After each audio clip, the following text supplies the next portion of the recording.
जिसको सतगुरु के ऊपर दृढ़ विश्वास है वही इस वीडियो को देख रहा है।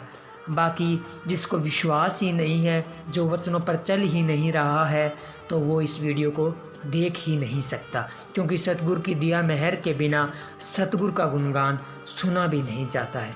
ये भी सतगुरु जी की अपार रहमत होती है कि हम आपको सुनाते हैं और आप सुनते हैं, क्योंकि उसकी दया मेहर के बिना न तो हम आपको सुना सकते हैं और न ही आप सुन सकते हैं। तो प्यारे सतगुरु जी की प्यारी साथ संगत जी, आप सभी ने इस रूहानियत से भरे हुए वीडियो को पूरा देखना है और साथ साथ सुमिरन कर कर शहंशाह जी से बेशुमार खुशियाँ लूटनी है।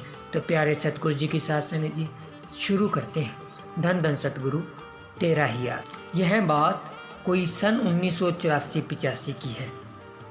पूजनीय परमपिता शाह सतनाम सिंह जी महाराज शाह मस्ताना जी धाम वाली गुफा में विराजमान थे। जिंदू नाम का एक छोटा सा बच्चा गुफा से बाहर खड़ा था।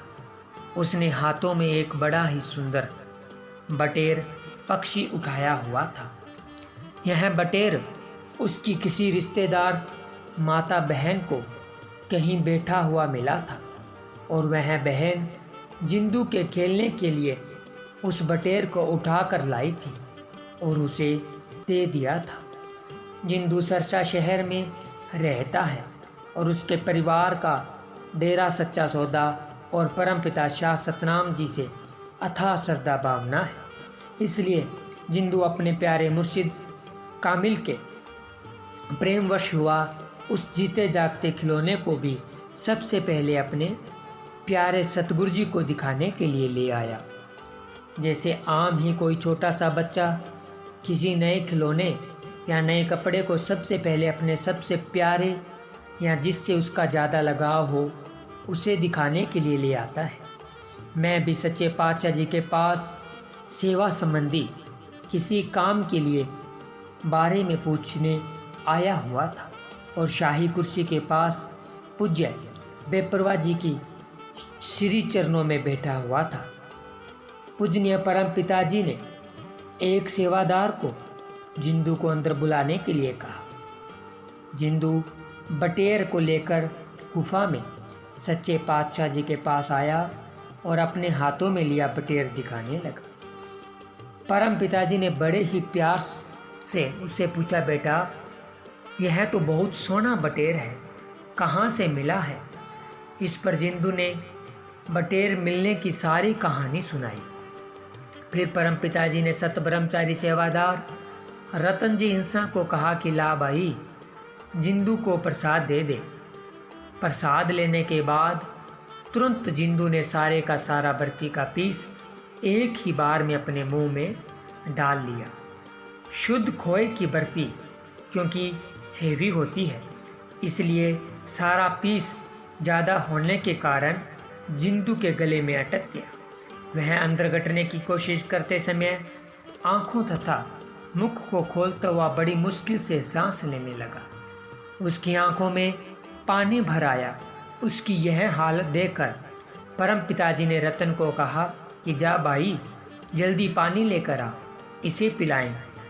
रतन पानी लेने गया, पर इतने में उसने बहुत मुश्किल से बर्फी का पीस अंदर गटक ही लिया। इस तरह यह घटना मेरे द्वारा बताने वाली कहानी का एक पार्ट है। दूसरे पार्ट के अनुसार सन 2000 की बात है। मैं शाह सतनाम जी धाम वाली गुफा में पूजनीय हजूर पिता संत डॉक्टर गुरमीत राम रहीम सिंह जी इंसा के पास डेरे की सेवा संबंधी कोई काम गया था। सच्चे पातशाह जी के पास 2 सत ब्रह्मचारी सेवादार और भी खड़े थे। हम बातचीत कर ही रहे थे कि इतने में हमारे पास मून हिरनी भी आ गई। सच्चे पातशाह जी उसे देखकर अत्यंत प्रसन्न हुए। एक सत ब्रह्मचारी सेवादार को हुक्म किया कि भाई प्रसाद दे, इसे खिलाएं। सत ब्रह्मचारी सेवादार ने सच्चे पातशाह जी के आगे बर्फी का प्रसाद वाला डिब्बा कर दिया।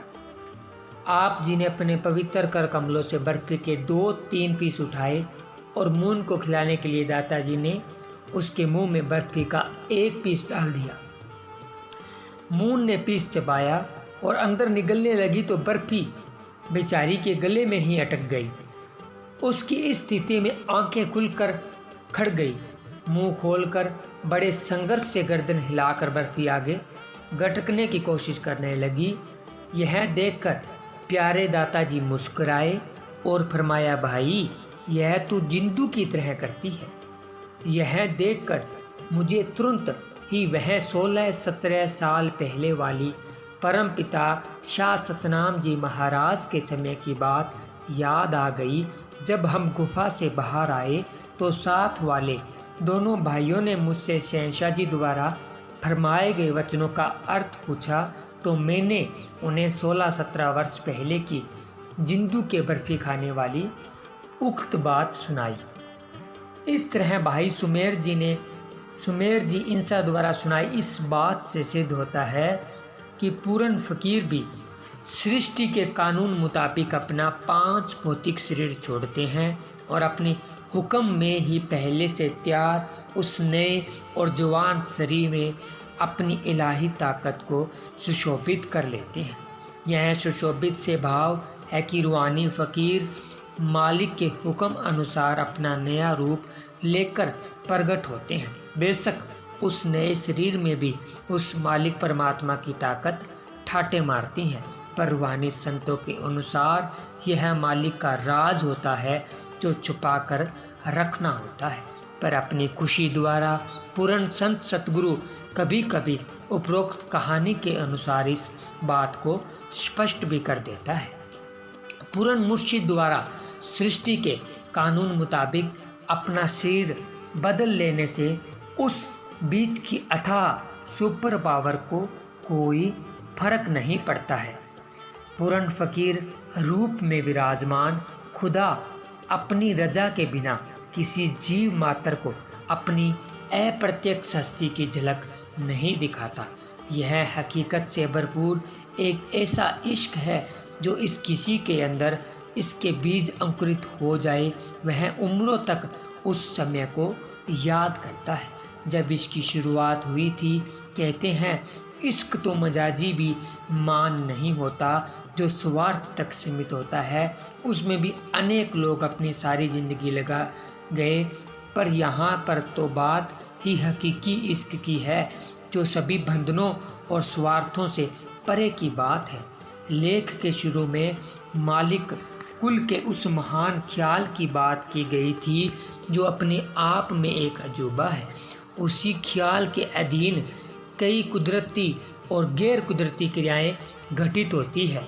उसी मालिक के हुक्म में ही जिंदगियां बनती है और मिटती है। पर्वत श्रृंखलाओं का समुंदर और समुद्रों का ज्वालामुखी बनना उसी के हुक्म का रूप है। इतिहास के अनुसार अनेक भक्तों संत पीर फकीरों पर जो जो अकथ जुल्मों सितम हुए उन्होंने अपने मालिक के हुक्म को ही सर्वोपरि माना। उस सुपर पावर के हुक्म के बिना कोई भला कैसे उससे इश्क कमा सकता है। हकीकत भरे इश्क में अपने आप को मालिक में अभेद करके उसको पाने की लालसा रखने वालों की कामना उसकी रजा के बिना असंभव है। पर अगर वह दयालु खुदा समय चाहे तो पलों में अपना नूरी स्वरूप दिखा दे, उसको भला ऐसा करने से कौन रोक सकता है।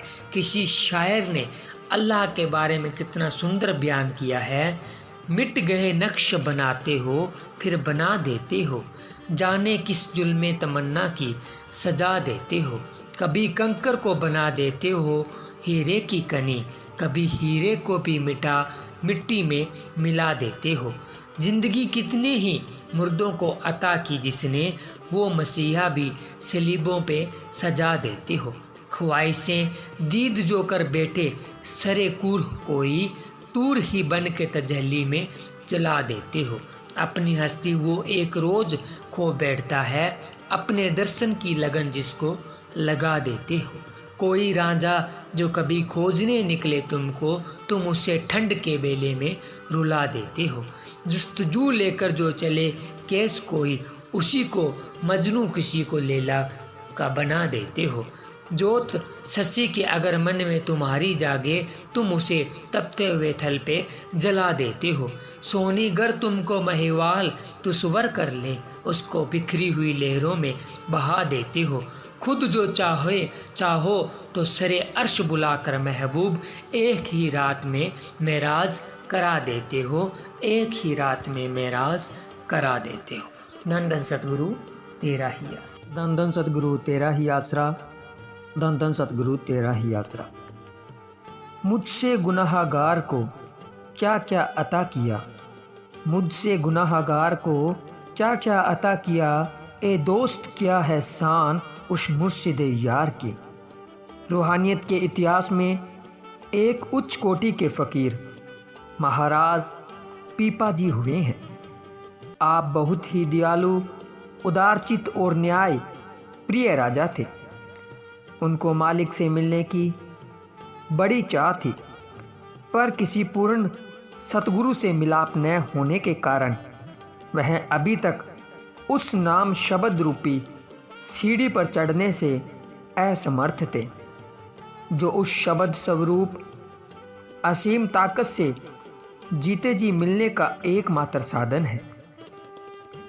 आप जी ने कई फकीरों की सोहबत की, पर कहीं से भी उस अनमोल पदार्थ की प्राप्ति न हो सकी जिसकी आप जी को चाह थी, क्योंकि पवित्र नाम शब्द को ही रूहानी दौलत समझने वाले महाराज पीपा जी के पास दुनियावी धन दौलत और इज्जत शोहरत तो पहले से ही बेशुमार थी। एक बार आप जी ने भगत रविदास जी के बारे में सुना, जो कि जूते बनाने का काम करते थे, पर एक राजा होने के कारण अंदर से मन में यह रुकावट डाले कि मैं एक राजा और वह भगत एक साधारण जूते बनाने वाला इंसान, मैं उन्हें मिलने जाऊं तो लोग क्या कहेंगे कि एक राजा होकर राजा पीपा जी महाराज एक साधारण जूते बनाने वाले इंसान को उसके घर मिलने आया है।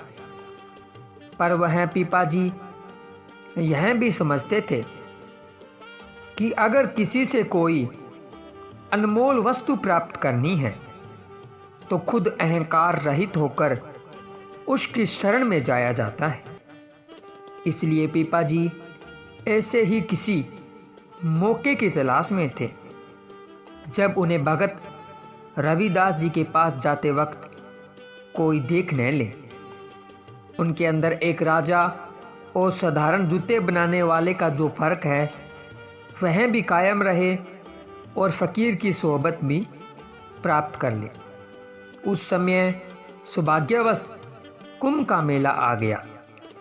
काफ़ी ज़्यादा लोग कुंभ में नहाने के लिए चले जाते थे, क्योंकि कुंभ का मेला 12 वर्ष के उपरांत लगता है। उस समय लगभग सभी मंत्री, अमीर, वजीर और काफ़ी संख्या में प्रजा भी कुंभ के मेले में नहाने के लिए चली गई। पीपा जी को लगा कि अब मौका है, ठीक है, भगत रविदास जी के पास जाने का। इस मौके पर फ़ायदा उठाते हैं। आप भगत रविदास जी की तरफ चल पड़े। आगे भगत रविदास जी रंगदार पानी से भरे पक्के गड्ढे में चमड़ा रंग रहे थे। दूर से ही अपनी ओर महाराज पीपा जी को आते देख भगत रविदास जी ने अंतर ध्यान होकर मालिक के पास अर्ज की, हे सच्चे पातशाह जी, यह राजा है, इसको कोई वस्तु देनी चाहिए जो इसके काम की हो, इसलिए ऐसी बख्शिश की जाए कि ये आत्मिक रूप से निहाल हो जाए। जब महाराज पीपा जी भगत रविदास जी के पास आए और कुछ समय बातचीत करने के बाद पूर्ण संत भगत रविदास जी ने अपनी मौज खुशी में आकर गड्ढे के रंगदार चमड़ा रंगे हुए पानी में से एक चुल्लू भरकर और अपने सतगुरु का ध्यान लगाकर उस इलाही प्रसाद को महाराज पीपा जी के आगे कर दिया। पीपा जी ने दोनों हाथों की अंजुली बनाकर उस पानी को उसमें डलवा लिया और अपने होठों के साथ लगा लिया। पर उनके मन में बड़ी शंका उत्पन्न हो गई कि मैं कहाँ आ गया। मन दुविधा में था कि उन्होंने तो वही बात कर दी, चमड़े वाला पानी उठाकर मेरी अंजुली में डाल दिया और इसी को इलाही प्रसाद का दर्जा दे दिया। इसलिए पानी होठों के साथ तो लगा लिया, पर असल में दोनों होठ पूरी तरह बीच लिए थे कि चमड़े के पानी की बूंद अंदर न जाए।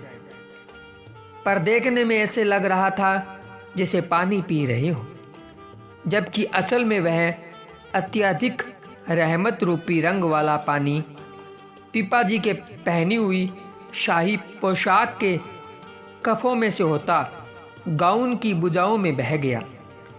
भगत रविदास जी एक पहुंचे हुए फकीर थे जो सब देख और जान रहे थे, पर चुप रहे। राजा पीपा जी भ्रम की गुम्मनघेरी में फंसे हुए ही महलों की तरफ चल पड़े। रात का समय था। रास्ते में अपनी पोशाक की भुजाओं की तरफ देखा, उनके ऊपर रंग वाले पानी की दाग नजर आए। जल्दी ही महल में पहुंचकर पोशाक बदली और उस पोशाक को धोने के लिए शाही धोबी को बुलाया। उसको कहा कि चाहे कैसे भी कर इस पोशाक की भुजाओं पर लगे दाग जल्दी ही साफ करके महल में ले आओ। धोबी पीपा जी को सतवचन कहकर घर आ गया। धोबी ने अपनी छोटी सी बेटी को कहा कि पुत्री, इन कपड़ों के धब्बों को साफ करने के लिए तू इसके बीच वाली नमी को अपने मुंह द्वारा खींचकर बाहर थूक दिया कर, और जब थोड़े बहुत दाग रह गए तो उनका फिर कोई और इलाज कर देंगे। लड़की बेचारी नन्ही व भोली भाली थी। उसने मुंह से रंग वाला पानी चूसते समय बाहर फेंकने की बजाय अपने अंदर ही निगल लिया, अर्थात वह सारा अमृत रूपी पानी पी लिया। उसके अंदर के सभी पर्दे खुल गए, करिश्मा हो गया। वह छोटी सी लड़की तो बहुत ज्ञान ध्यान व परमात्मा के बारे में दुर्धाम की बातें करने लग गई। लोगों को परमात्मा के नाम का उपदेश देना शुरू कर दिया। पूरन फकीर की अपार दृष्टि का प्रसाद था। वह रंगदार पानी, बहुत बड़ी और महान बख्शीश छुपी हुई थी उसमें। सारे शहर में धोबी की लड़की की बड़ाई होने लग गई। जब पीपा जी ने उसके बारे में सुना तो वह हैरान रह गए और चल पड़े उस लड़की को मिलने धोबी के घर की तरफ। आगे पहुंचे तो लड़की अपने आसन से उठी और सिर झुका दिया। पर पीपा जी ने पूछा, बेटी, यह तुम क्या कर रही हो? मैं तो समय तेरे से खुदाई ज्ञान लेने आया हूँ। लड़की ने जब यह बात सुनी तो उसने कहा, महाराज, मैंने जो कुछ भी प्राप्त किया है आप जी से ही किया है। अंत आप ही मेरे गुरु भगवान हो। पीपा जी हैरान रह गए कि यह लड़की क्या कह रही है, मेरे तो कुछ समझ में नहीं आ रहा। आखिर पीपा जी के पूछने पर लड़की ने सब कुछ बता दिया कि मैंने तो आपकी पोशाक में से उन रंगदार धब्बों को चूस कर साफ किया है और उसी से ही यह सब कुछ प्राप्त हुआ है। पीपा जी ने जब यह सुना तो आंखों से पश्चाताप तथा भगत रवि दास जी के प्रति अत्यधिक विराग्य के आंसू बह निकले। यह मैंने क्या किया? क्यों ना उस रंगदार पानी को इलाही प्रसाद समझकर पिया? अब क्या हो सकता है? दीन दुनिया की परवाह किए बिना राजा पीपा जी भगत रविदास जी के घर पहुंचे और उनके चरणों में गिर पड़े। अपनी अज्ञानता और गलती के लिए रो रो कर माफ़ी मांगी कि महाराज जी, मैं आप जी को पहचान नहीं सका, मुझे अब वह सब कुछ बख्श दो। परंतु रविदास जी ने राजा पीपा जी को अत्यंत नम्रता से कहा कि भाई, वो परम पिता परमात्मा की सचखंड अनामी से आई बख्शिश थी, परंतु तुमने उसकी कदर नहीं की और लाभ वह धोबी की लड़की ले गई। अब तुझे गुरुमंत्र देते हैं, उसका जाप करने की मेहनत कर तो अपनी मंजिल तक पहुंच सकेगा।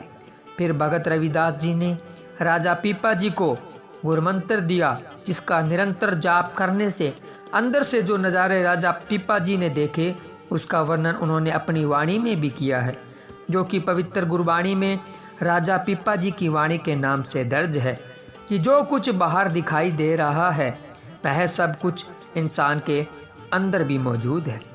जो बरमंडे सो पिंडे, जो खोजे सो पावे, पीपा परनवे परम ततु है, सतगुरु हो लिखावे।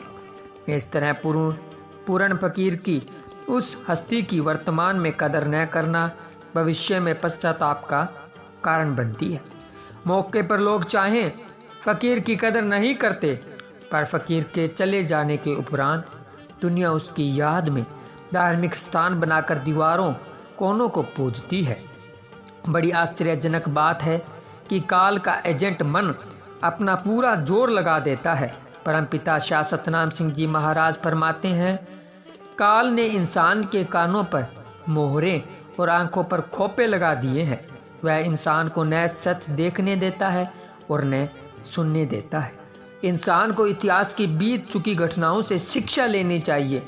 पूर्ण सतगुरु द्वारा बख्शीश की जाती हुई वस्तु जो वह प्रसाद या प्रेम की निशानी के रूप में शिष्य को देते हैं, उस पदार्थ की कोई दुनियावी कीमत नहीं होती।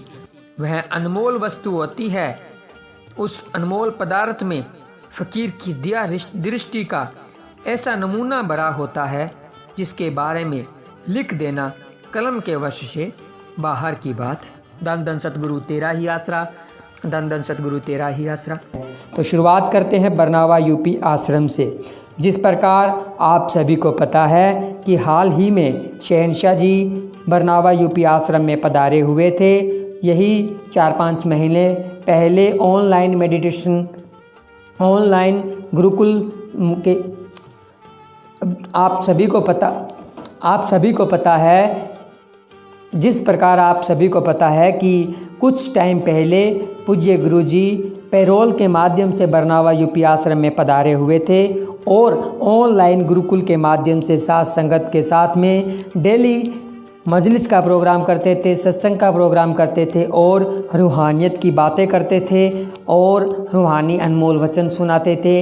इतिहास में घट चुकी जो घटना है उसके बारे में भी शहनशाह जी बताते थे और आने वाले समय में जो घटना घटने वाली है उसका जिक्र भी शहनशाह जी सत्संगों के माध्यम से किया करते थे।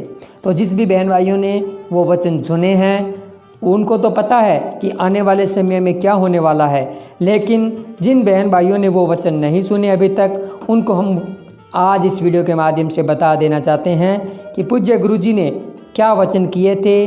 क्योंकि शहनशाह जी ने अभी जाते जाते एक ऐसे वचन किए हैं कि जो भी राम नाम के मार्ग पर आगे बढ़ रहे हैं, जो वचनों पे पक्के हैं और जिसको सतगुरु के पुत्र विश्वास है, उन सभी को वो वचन सुनने के बाद बिल्कुल वो टेंशन फ्री हो चुके हैं। किसी भी प्रकार की आने वाले समय को लेकर उनके दिमाग में कोई भी नेगेटिविटी नहीं रही है। वो बिल्कुल आने वाले समय को लेकर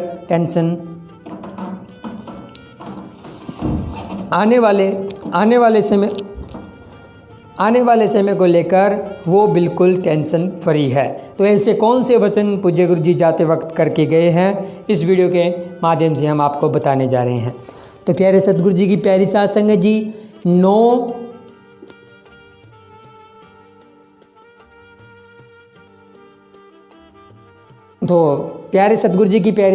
9 मार्च या 10 मार्च के आसपास में पूज्य गुरु जी वापिस सुनारिया धाम में गए थे। तो उस दिन एक दिन पहले शहनशाह जी ने तो भंडारा किया था। शहनशाह जी ने एक भंडारा बनाया था, MSG भंडारा बनाया था। उस भंडारे में शहनशाह जी ने तो प्यारे सतगुरु जी की प्यारी साध संगत जी, 9 मार्च को MSG भंडारा बनाया गया था, आप सभी को पता है। और 10 मार्च को शहनशाह जी वापस मिशन पर लौट कर गए थे। तो उस भंडारे में शहनशाह जी ने वचन किए थे कि घबराने की ज़रूरत नहीं है बेटा, आने वाले समय में ऐसा कुछ भी नहीं होने वाला है और रूहानियत की बेशुमार खुशियाँ आने वाली है। और शहंशाह जी ने यह साफ साफ शब्दों में कहा कि जिसको अपने सतगुरु के ऊपर दृढ़ विश्वास होगा और जो 3 वचनों पे ठोक के पहरा देगा, उसको आने वाले टेंशन में किसी भी तरह से घबराने की ज़रूरत नहीं है। उसके साथ कुछ भी ऐसा वैसा अनर्थ नहीं होगा।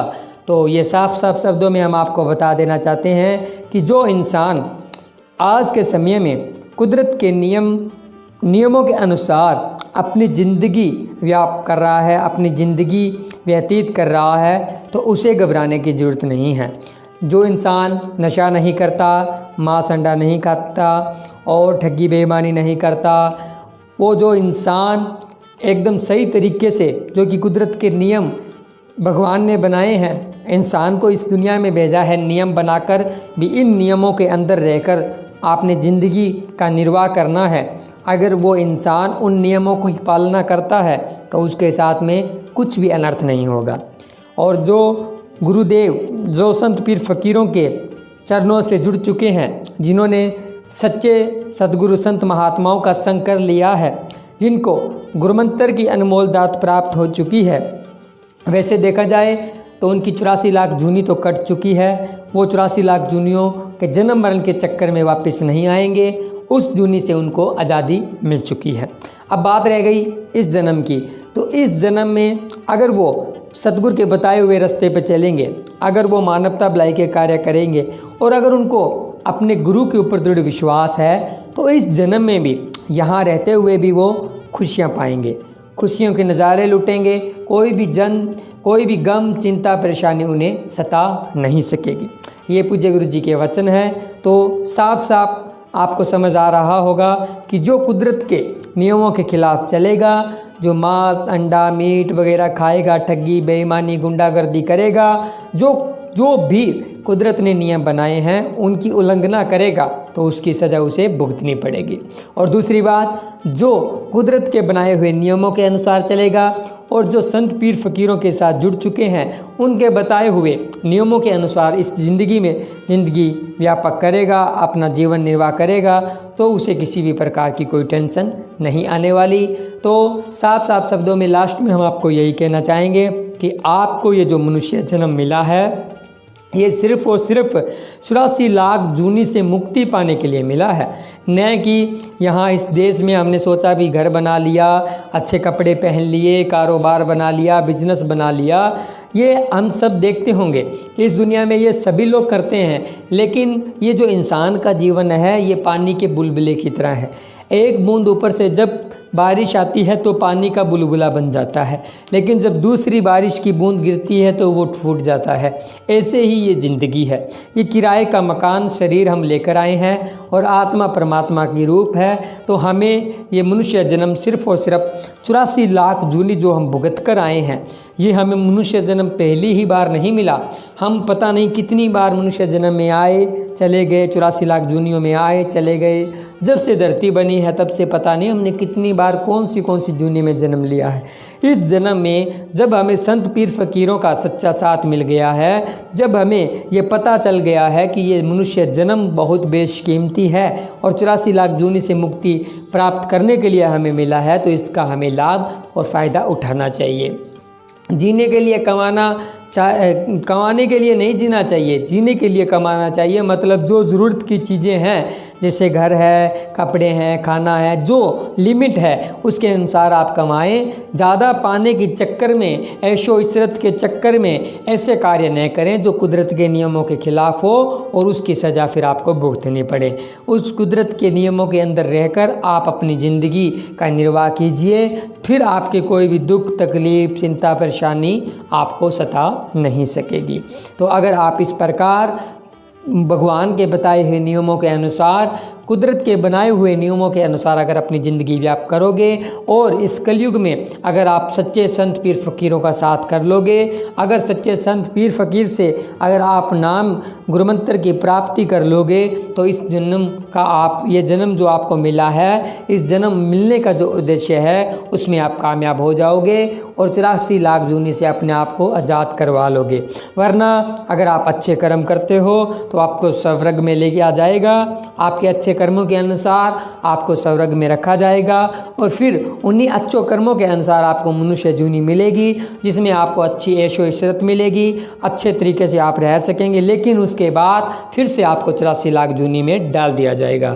और ऐसे ही जो बुरे कर्म करते हैं उनको नरकों में लेके जाएंगे और फिर मनुष्य जूनी मिलेगी, वहाँ पर उसको दुख तकलीफ परेशानियों में डाला जाएगा। जिस प्रकार आपने देखा होगा, किसी के पाँव नहीं है, किसी के आँख नहीं है, किसी के हाथ नहीं है, ये सिर्फ और सिर्फ उसके पुराने जन्मों के कर्म होते हैं। कर्मों के अनुसार ही ये जूनियाँ मिलती है। इस प्रकार की जूनी मिलेगी और जब ये जूनी ख़त्म करके जाएगा तो फिर से उसको 84 लाख जूनी में डाल दिया जाएगा। तो इस प्रकार आप इस काल की घुमनगरी में घूमते रहेंगे और सदियां बीत जाएंगी, फिर पता नहीं आपको कब मौका मिलेगा इस जूनी से आज़ाद होने का।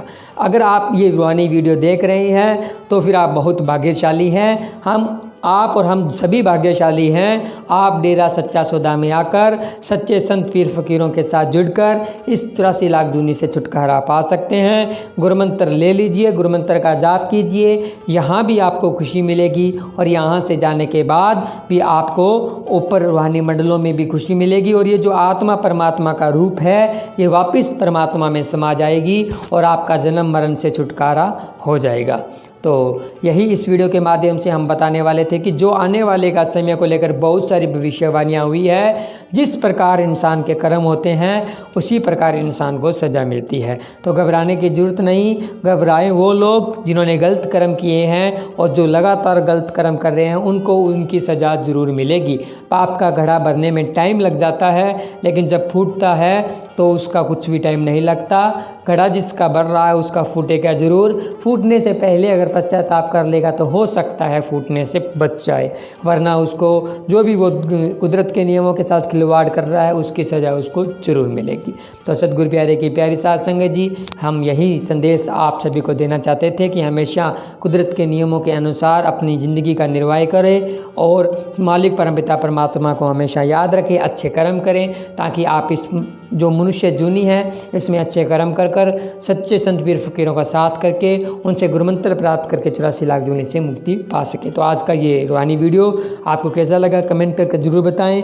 वीडियो को लाइक और चैनल में कमेंट, वीडियो के कमेंट बॉक्स में कमेंट ज़रूर करें। जिस भी बहन भाई ने पूरा वीडियो देखा है वो हमें स्पेशल कमेंट ज़रूर करें, लिख कर भेजें कि हमने पूरा वीडियो देखा है।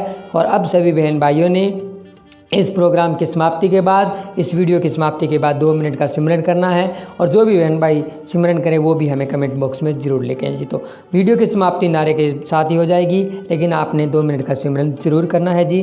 तो अब मिलते हैं जल्द एक और ऐसे ही रूहानी वीडियो के साथ। तब तक के लिए धन्यवाद। धन धन सतगुरु तेरा ही आसरा, धन धन सतगुरु तेरा ही आसरा।